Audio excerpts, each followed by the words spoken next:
Everybody, welcome to Coffee Time at the Water's Edge. I'm so delighted that you joined us this morning. My hope is that this conversation will be edifying to you. Today, I'm going to be joined by a special guest, and we're going to be talking about disciplining your children.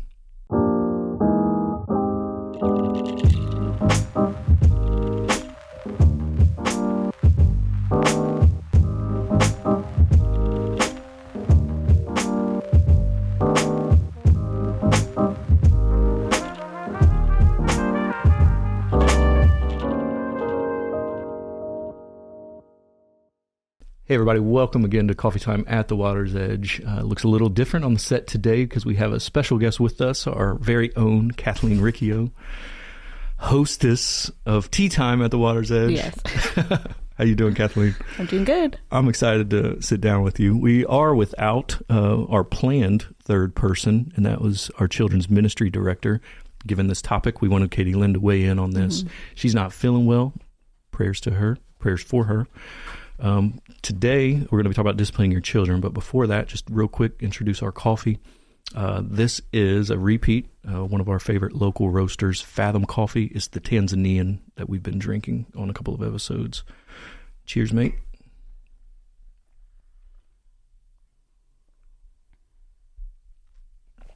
Okay, it's a lot better than last time I was on here. Yeah, you got it looking like chocolate milk over there anyways. Yeah. It's all good. Wait. The difference this time was Steve made it. Last time I made it. No. That is true. No. It is true. It was some like Ethiopian coffee. Yeah, that was not for me. Our favorites. No, this is really good coffee. So yeah, I think earlier in the week you had reached out. You'd been wanting to record some new episodes, and you asked about this topic of disciplining your children. Well, it just so happened that we recorded with Adam and Kevin this week an episode on raising your kids. Mm-hmm. And so that included some conversation about discipline. It included, at one point, Adam brought up this idea of spanking. Mm-hmm. And so you had a lot of questions about that. You had a lot of thoughts about that. And so I was like, well, we didn't really deal with that too much in that episode. Mm-hmm. So we're going to focus more on like the actual correction portion of disciplining today for the most part. Yeah. So let's get into it. Yeah, I thought it would be helpful because there are so many little kids and babies in our church. Like, we're such a young church. And just in my conversations with friends and as we're like learning to discipline our kids together, and especially online too, there's a lot of conversation about the rod and like, is it literal? Do we have to spank? Is it okay to not? And so I thought it would be good for us to talk about. Yeah, 100%. We have probably a dozen pregnant women walking around the church now. We just had a bunch of babies born. Our nursery's exploding. We're knocking down walls. So these are real questions that are real relevant to our people, and I think part of the larger Christian conversation as a whole that has been going on for a long time. You mentioned the rod of discipline. This came up in that episode a little bit because Adam talked about sparing the rod. And so I thought it would be good to kind of start there and just look at some of those passages because there are different interpretations, whether or not this is a literal rod, whether or not this is symbolic of something in some sense, or both, right? So let's look at some of the different proverbs that mention this, because it is mentioned several times, at least 4 scriptures I have here from the Proverbs. There may be more. I don't know if I did an exhaustive search. I think the primary one that gets mentioned the most is Proverbs 13:24. It says, "Whoever spares the rod hates his son, but he who loves him is diligent to discipline him." And so whatever this rod is, to not utilize it in your parenting is to hate your kid. But those who love him is diligent. Those who love their children are diligent to discipline them. And so it does mention the rod. It is in the context of discipline. Is this advocating spanking or not? I think that's the question that some parents want to know. It might be good to back up for a second. I want to stay in those Proverbs, but to zoom out just for a second to look at the Hebrews 12 passage on why discipline that might be important as we get into how to discipline. The Hebrews 12 passage. Did you have that? If you don't have it, I think I have it typed out here. Yeah. Hebrews 12, 7 to 11 puts discipline in the context of how God disciplines us as his children. And then it talks about human parents disciplining as well. It says, it is for discipline that you have to endure. God is treating you as sons. So, right, if we're sons of God, he's going to discipline us. For what son, it says, is there whom his father does not discipline? So the biblical expectation there is that we would discipline, right? Verse 8, if you are left without discipline in which you have all participated, then you are illegitimate children and not sons. That's a statement right there. It goes on, besides this, we have had earthly fathers who disciplined us, and we respected them. Shall we not much more be subject to the Father of spirits and live? For they disciplined us. Here he's talking about earthly parents. This is verse 10. For they disciplined us for a short time as it seemed best to them. But he disciplines us for our good, that we may share his holiness. For the moment, all discipline seems painful rather than pleasant, but later it yields the peaceful fruit of righteousness to those who have been trained by it. So there's a lot in this passage that shapes how we think about discipline before we talk about the actual method and the rod itself. And so I jumped a little probably too quickly into the rod. I think this passage is probably a better starting point for us because it specifically mentions earthly fathers in discipline and this correlation between our Father in heaven. Any thoughts about that passage?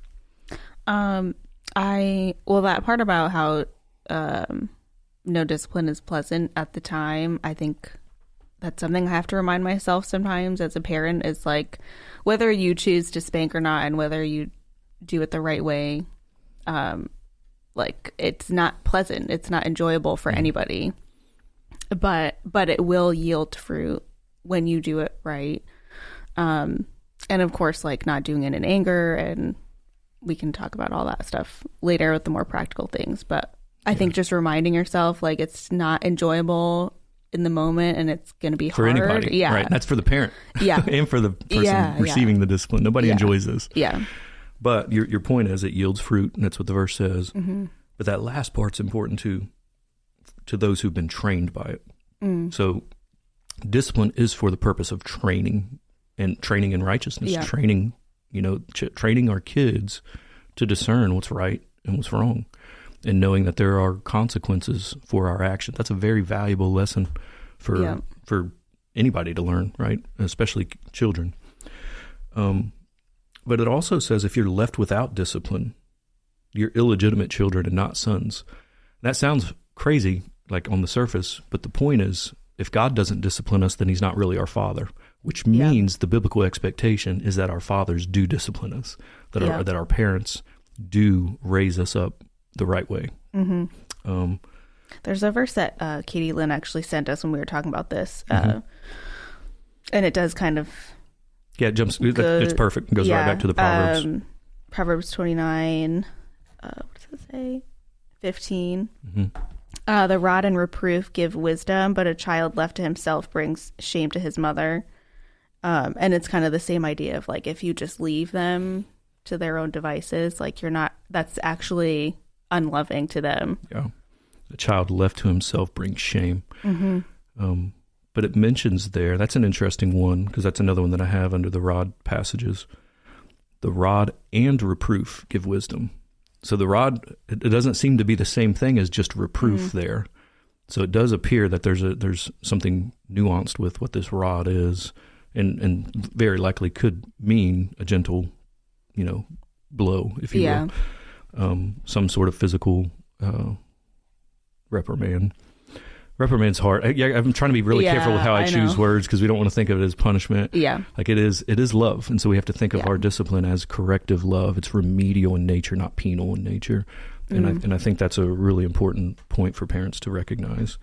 But it gives wisdom, right? The rod and reproof give wisdom. A child left to himself brings shame to his mother.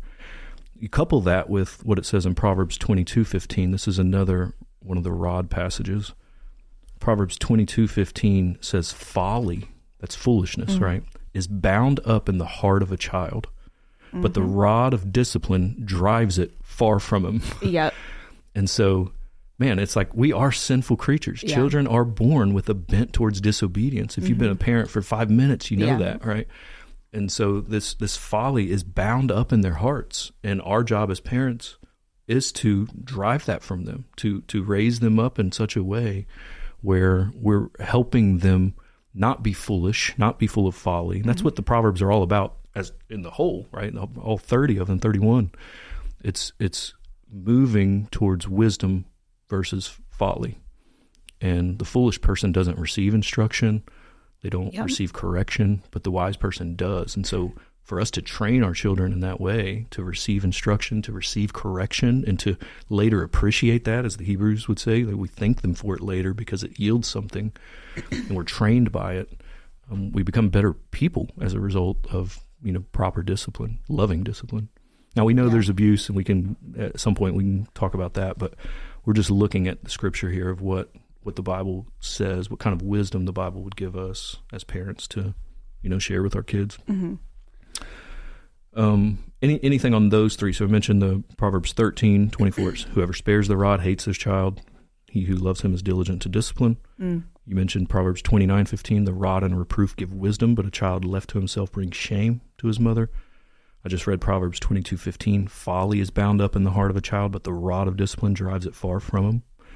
I have one more. Anything on those that you wanted to talk about before I move on? I just love that in the 13:24, the second part that says, he who loves him is diligent to discipline him. Like, you can't, as much as we want to just have it be a one and done thing. Yes. You have to be diligent to discipline them, and you have to do it over and over and over again. And I'm not saying you have to spank them over and over. That's not what I'm saying. But you have to, it's a process. And I think it can be tempting to feel frustrated, like why are you learning this? I just we just went over this.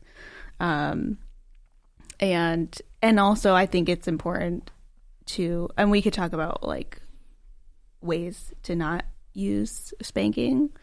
Obviously I think the main one is to not do it in anger, which can be very hard. And especially for me, I've had to realize that is something that I have struggled with, is disciplining in anger, spanking or not.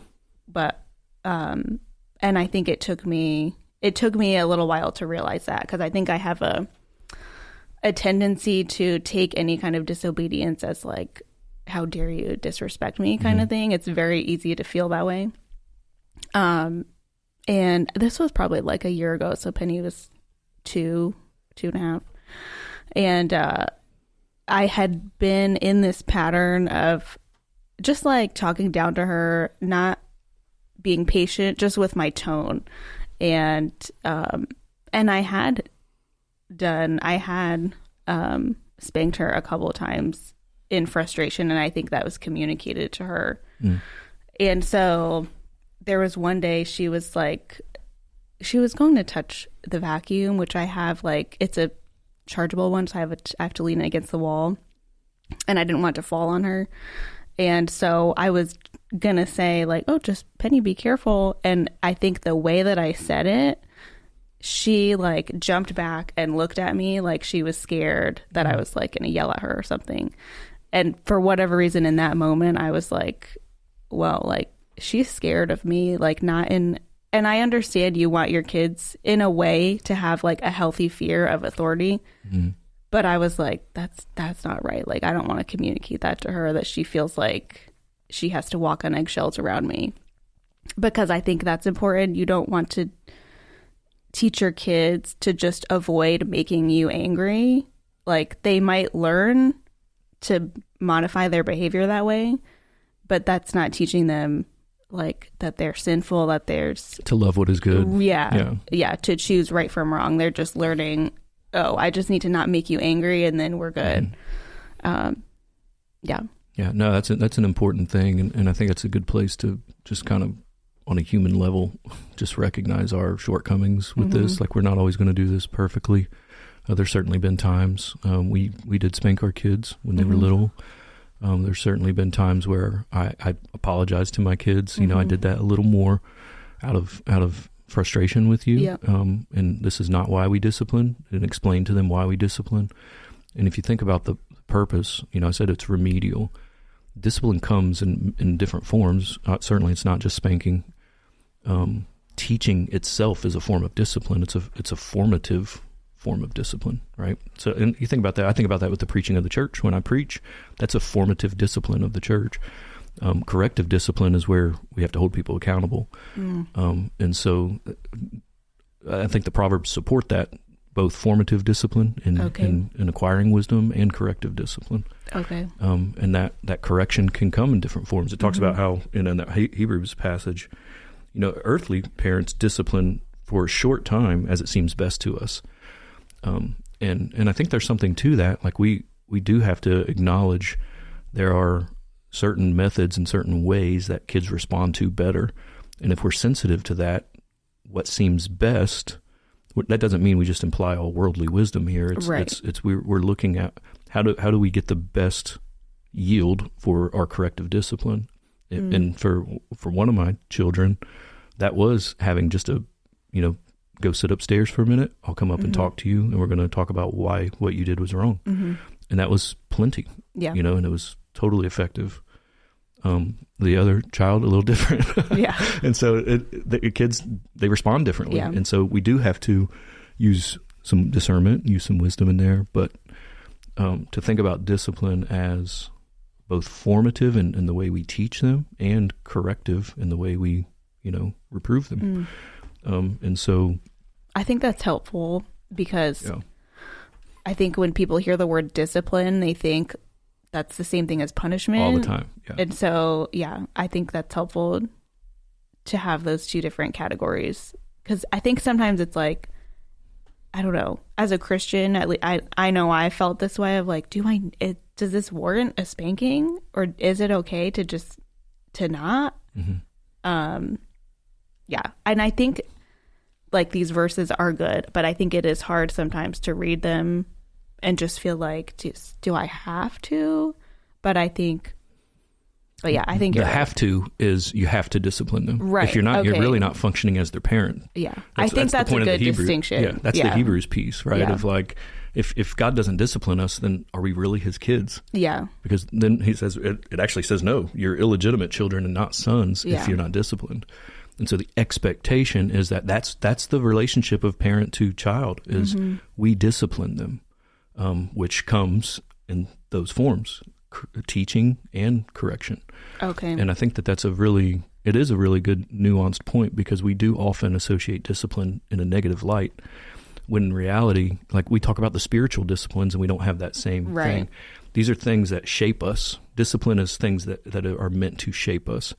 The Proverbs 22 classic passage, right? Kevin pointed this out in our episode, that to train a child up in the way they should go is to train them up according to their bent. He used it, got into some of the Hebrew of that. And so, which is really interesting, because we're bent towards sin. We have folly in our heart. So we're trying to correct that bent in the way we train them up. And knowing that some of us respond differently to that, it may take a more individualized plan and approach. But to say that, and some people will say, well, the Bible rules out spanking as a part of that correction, certainly does not. If anything, it advocates it, but it's not I don't think you have to do it. You do have to discipline and correct your kids. Yeah, I think that's a good distinction. Yeah, I think that's encouraging for people to hear. Because I think there is also a camp of Christian, like millennial Christians, that are maybe their parents growing up were a little bit too harsh, and so they feel like, well, I don't want to do that, and so I'm not going to spank at all, and I'm going to be more of like a gentle parenting kind of parent, which is also, and we could do a whole other episode on that, but that is like, if you're my age, you know what that means. There's a lot of worldly thinking that goes into the methodology behind different parenting books. Yes. And some of them are under the guise of Christianity. And some of them have some good stuff to say. I'm not discrediting all of that. But my general approach as a pastor, and I think as a husband and as a father, is I could care less what the worldly wisdom is on these things. I want to know what God has instructed us in the scriptures, and I want to understand that well. Yeah. And so that's always been, I think, priority. Yeah. And I understand wanting to get away from like just harsh parenting, because that's not biblical either, I don't think. If any of you know who Emma's for Mama is, she says, she has this phrase, I think she says, gentle parenting isn't biblical, but it is biblical to be a gentle parent, if that makes sense. Like, you don't want to be harsh, but you also are not going to give preference to every feeling and emotion that they have, because that's not actually discipline. You're not actually training them in the way that they should go when you're letting them run the show with their emotions and whatever they're feeling. The reason spanking gets a bad rep is because of abuse. The reason that spanking gets a bad rep is because we think of it primarily in the harsh examples. Any Christian should be gentle. That's a fruit of the Spirit, right? When you look at the fruits of the Spirit, one of them is gentleness. And so we should be gentle in our interactions with everybody, especially with our children who we're nurturing and we're seeking to raise up in a right way. But that doesn't mean we can't be firm on things. Yeah. Gentleness is not weakness. Yeah. It has more to do with being humble, has more to do with being meek than it does with being just weak or not firm, not spineless. Yeah. And, on the topic of whether or not this is literal or figurative in the Bible and spanking, I think Proverbs 23 makes it pretty clear that it is a form of physical punishment, at least in that example. Listen to what it says in Proverbs 23, 13 and 14. It says, do not withhold discipline from a child. Right. So there you go. That's the command. We have to discipline our kids. To withhold it is disobedient to our responsibility that God's given us as parents. But then look what it says. If you strike him with the rod. So it's not talking some figurative thing here. It is talking about some kind of spanking. Mm-hmm. If you strike him with a rod, he will not die. Yeah. That's a good reminder.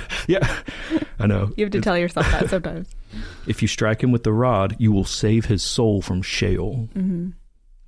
And so I think the Bible certainly advocates for spanking. I don't think that has to be the method every single time. But to say that it's unbiblical to spank or that we should never spank our kids, that is a worldly approach to parenting, not a biblical approach. I pulled a quote from an article on the cleansing rod. This article is from Ligonier Ministries, and they were commenting. It was kind of a little devotional on a proverb that doesn't mention the rod, but it mentions being wounded as a form of cleansing. And it's interesting because it's not talking specifically to parents. I'm not trying to use this out of context, but it says, let me read the proverb first, and then I'll read the quote. This is Proverbs 20, verse 30. It says, blows that wound cleanse away evil. And then it says, strokes make clean the innermost parts. So blows that wound cleanse away evil. Strokes make clean the innermost parts. And then here's the quote from the article. It says, when physical discipline is applied properly to disobedient children, kids walk away with a greater sense of the consequences of their disobedience. Parents show love in this way by acting to curtail bad behavior now so that it will not ruin the lives of their sons and daughters when they are adults.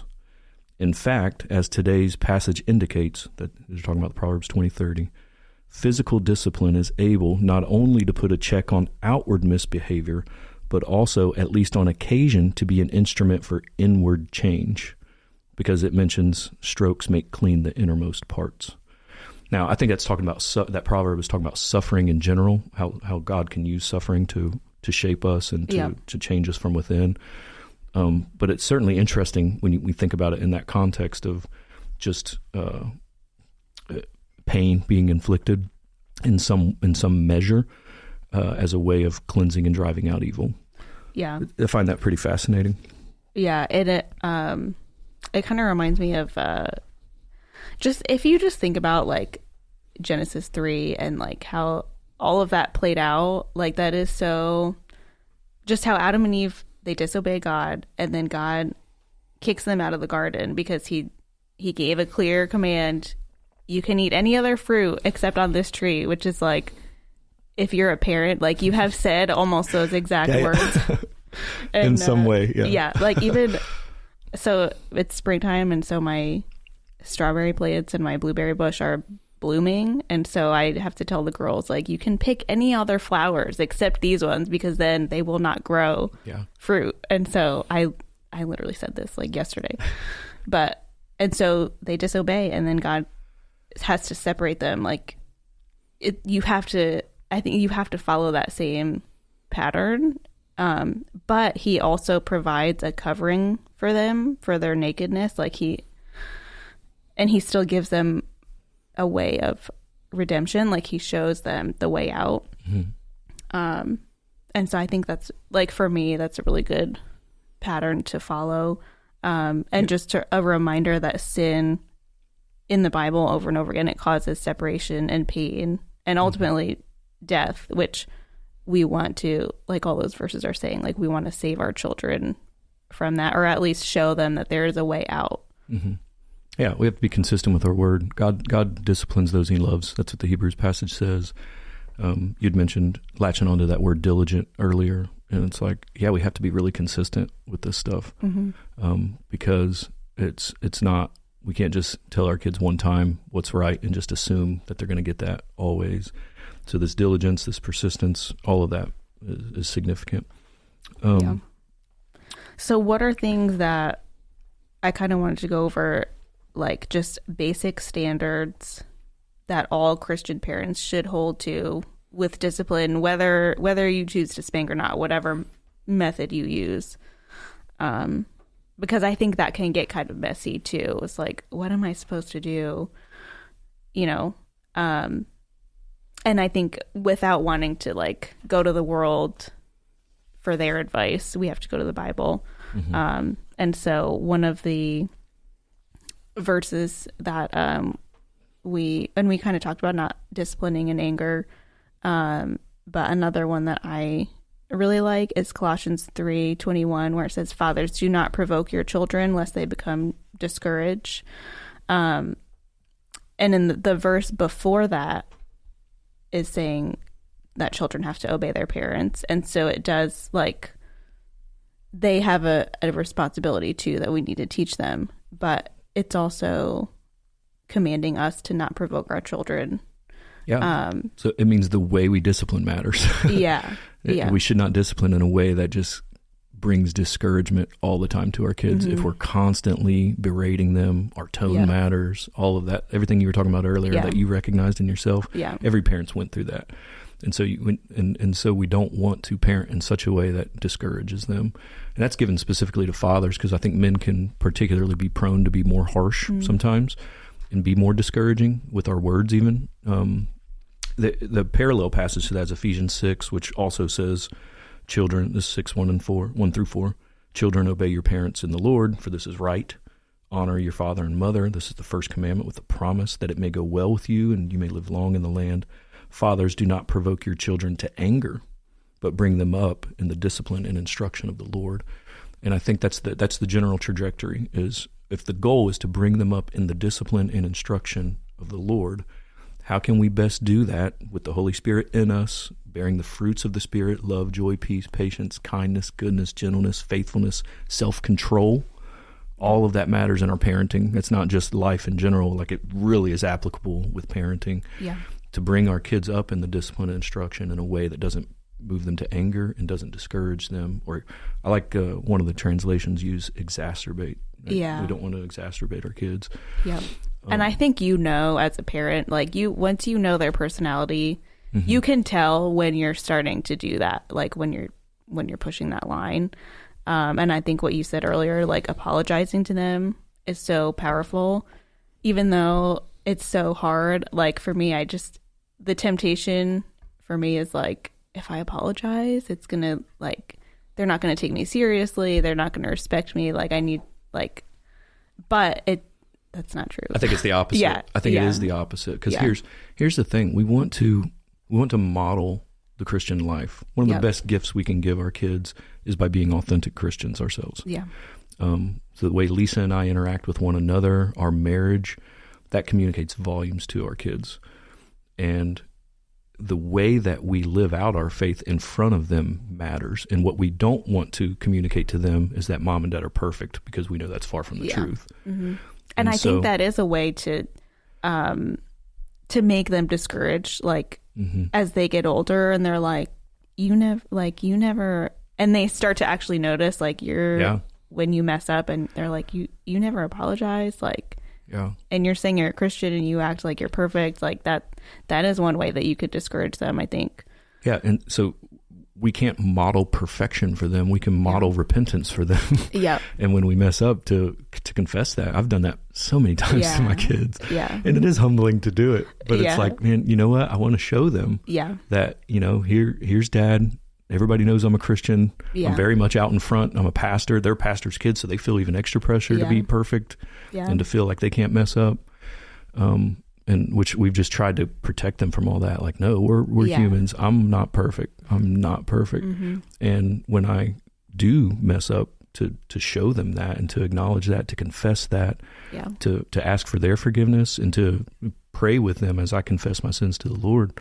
That's a beautiful example of like what it means to follow Christ in this life. Yep. And I think as a parent, I think that enhances your parenting. It doesn't weaken it. And some parents just lead. If you're leading just simply out of position, then you're gonna you do this because I said so, right? Yeah.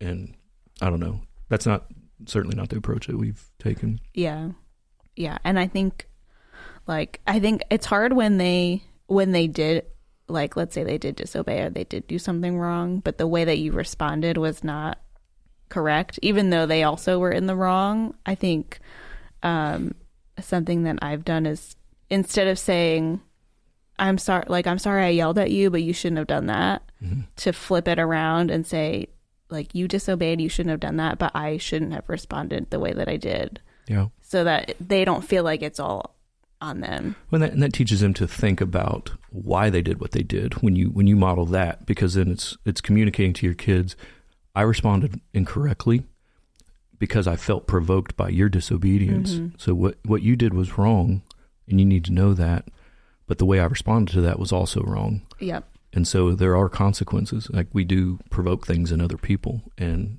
I think that's healthy to have that conversation. Yeah.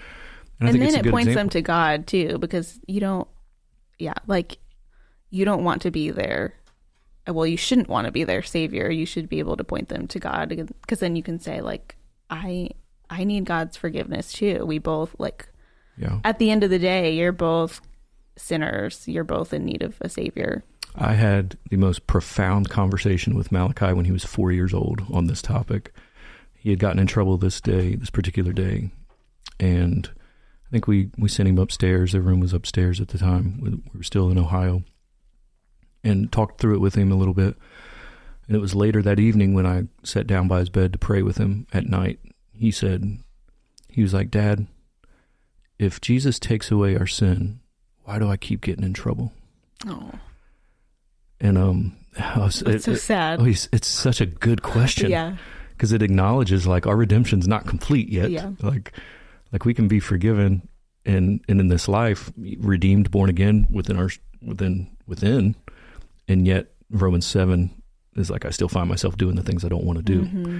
And so there's this war between flesh and spirit. It gave me just a wonderful chance to talk about the gospel with him, how God redeems us and forgives us, but yet is still working in us to make us more like his son. We're being conformed to the image of his son from one degree to another, one degree of glory to another, and that's a process. And so it was beautiful, because I think he, even at such a young age, had always expressed like a real faith in God. And it was, for him, he was coming to terms with, okay, if I can be a Christian and I mess up, Dad is now teaching me how to respond to that. Yeah. And that's exactly what we want in parenting, is we want to discipline them raise them up in the discipline and instruction of the Lord. So they need to know how to respond to their sin.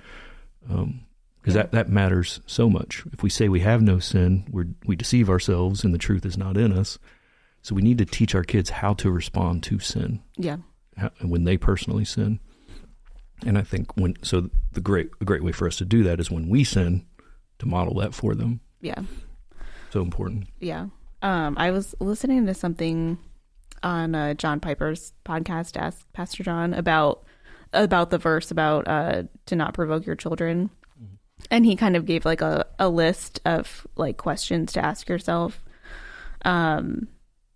And I also think I added some of this myself, but a mix of Piper and Riccio. Yeah. But one of the things he said was, are your expectations unrealistic? Like, are you setting the bar so high for them that they can't, like, they'll never be able to reach it? And I think that's when you have to think about like their age and their development and whatever.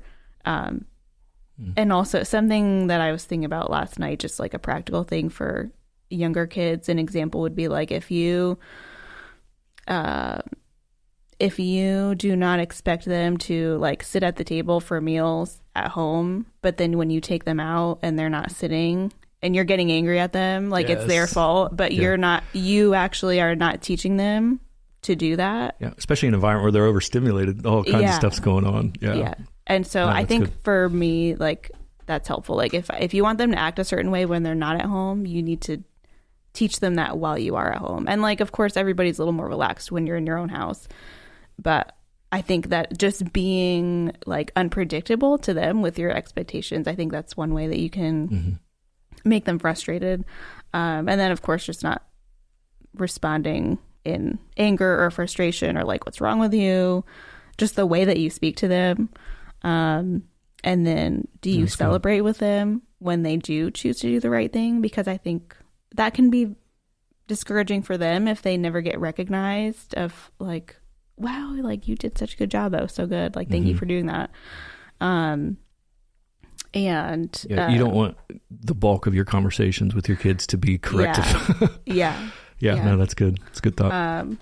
Not embarrassing them or shaming them in front of other people, or like comparing them to other kids or their siblings, like, oh, your sister's eating all her food, you need to do that, why aren't you doing that, kind of thing, or comparing them to their friends. And I know that's very tempting to do, and I hear it, and I've done that before, but like that's not helpful. I don't think. That can be, so I want to pause you right there because that can be discouraging in the church for some families. You know, we have families that come from different backgrounds, families at various stages, parents at various stages in their walk with the Lord. And so if you have parents who are brand new to the faith and maybe their kids have been alive for a little while and they haven't been raising them up in the proper way and now they're trying to do it, we can't expect that to just flip overnight. Yeah. And so when we start, and then their temptation is to compare themselves to other families in the church that have been doing this for a long time, and that's not a right comparison. Yeah. I think we can easily play that. We can do this in every area of life, but particularly with parenting, you see other kids, and your kids are so well behaved. My kids are a nightmare. You got to be careful how we talk about them. Yeah. And so, like, I want to just acknowledge that because that can be a dangerous trap. Yeah. Yeah, and I think basically you need to, like, and I know people when they talk about their kids, like, oh, like they're wild, they're like, I can't, they talk about their kids as if they can't control them, which you can't ultimately. Like, they're going to do what they want to do, but I think reminding yourself, like, God has given you this responsibility to discipline them and to hold them to a certain standard. And so I think like the most practical advice that I found helpful is just pick a standard and stick to it.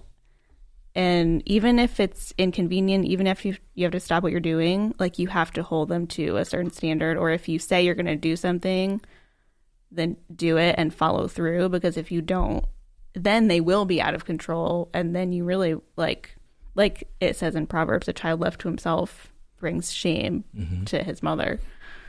And if you do leave them to their own devices, it's going to be a mess. Yeah, what you're saying is be consistent. Like you have to be consistent in this, in holding them to the standard. If we only correct them for a certain action once in a while, then it's really not correcting them, because then other times they do it and it goes ignored because you don't want to deal with it at the time, because parents get tired. Yeah. And so like choosing like the right hills to die on, choosing the right battles, I think is important in this conversation. But yeah, so important to be consistent and diligent in holding them to a standard. That is your responsibility. Parents need to hear that. If you're complaining about your kids misbehaving all the time, recognize that God has gifted you with them, and this is your responsibility to help them. It's your responsibility to teach them, to correct them, and that it's hard to hear, but sometimes they might be like that because you aren't being consistent or you're not correcting them. And then so they may need help. Like some parents need help. They need mentors. They need others to talk to them and share with them, because they get exasperated themselves. Yeah. And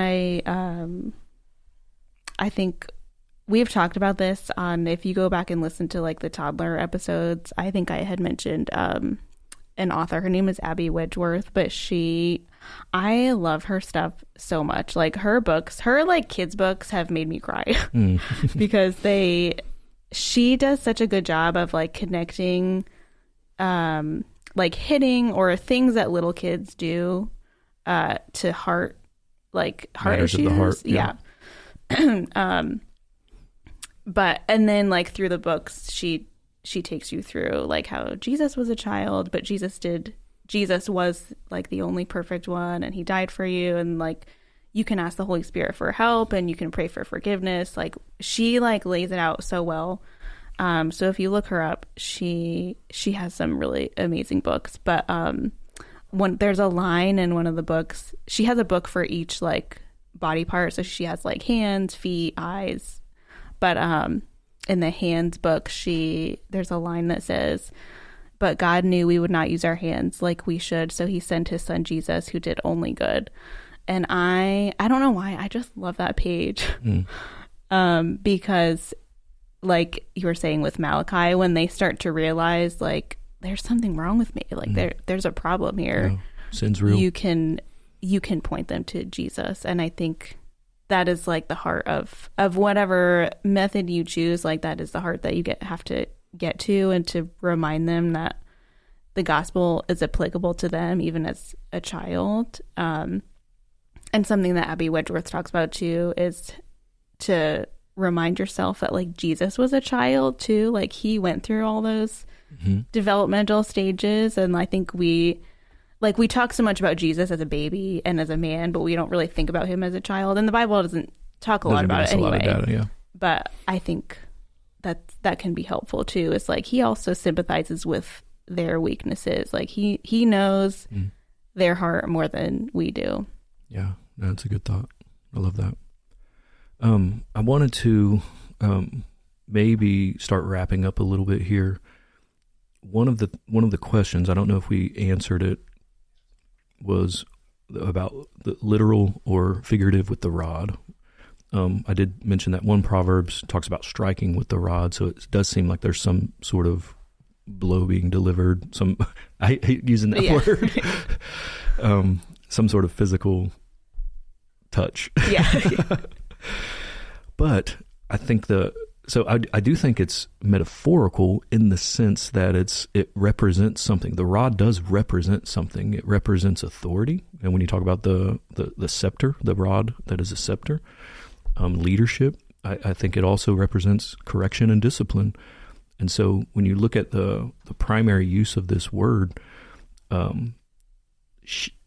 even what God is like, the metaphor God uses for pastors as shepherds, you can think of parenting as you're shepherding your family, you're shepherding your kids. And so I think it's helpful to think about how the rod served shepherds in caring for their sheep, their flock. And so I just had a couple of thoughts here. Shepherds would use a rod to protect against others, right? So there's a protective nature, that this was a tool that they used to protect against predators. They used it for correction and discipline. You know, if a sheep was wandering out of the fold as they're traveling, they would give them a tap. If that wouldn't work, they would tap them a little harder. A good shepherd wouldn't beat a sheep, wouldn't abuse them, but will deliver a firm enough, stroke with that rod to bring them back in and to correct them, to correct course, so they're going in the right direction. And I think that's what I think of when I think of the rod of discipline. Okay. That primarily correction and discipline. They used it for accountability. As they would guide their sheep back into the pen, they would tap on them to count them, make sure not one's missing. So there's a loving attentiveness, care that the rod was used to symbolize. And of course, it was just a symbol of authority. You see this, the shepherd's authority over the flock, just like a ruler's scepter, symbolized as leadership. Proverbs 23, I love this because it says, your rod and your staff, they comfort me, when talking about God as a good shepherd. And if you think about that, it's like, okay, well, this rod, even though we think of the rod of discipline as being this painful thing to inflict some sort of pain, it is a comforting thing to know that we're in the care of someone who can guide us and lead us in the right way with good authority, loving authority, not abusive authority. Mm-hmm. And for me, I think that's such a critical thing in the context of this whole conversation. So shepherds did not beat their sheep harshly. If they did, they weren't good shepherds, right? Yeah. They used the rod strategically and lovingly for guidance, protection, and correction. This suggests maybe that the rod in Proverbs is not about punishment alone, which we don't like to necessarily use that word, but it is about loving correction, like a shepherd would use the rod to keep his flock safe. And I think that it's helpful to sort of bring that back around to this in light of how we think about spanking our kids if we do that. Anything else in this conversation? No, I think that was good. Yeah, awesome. Yeah, it'll be helpful. Awesome. Well, thank you guys for hanging in there. If you've stuck with us this long, looking over here, we are delighted that you. Hopefully, this was helpful in some way. We want to know some of your thoughts. Interact with this. Leave a comment if you're watching this on YouTube. Leave a review or subscribe if you're following this on Spotify or Apple Podcasts, wherever you're listening. We'd love to engage with you. God bless you. Thank you so much. Thanks again, Kathleen, for joining us. Yep. Have a nice day. Peace out.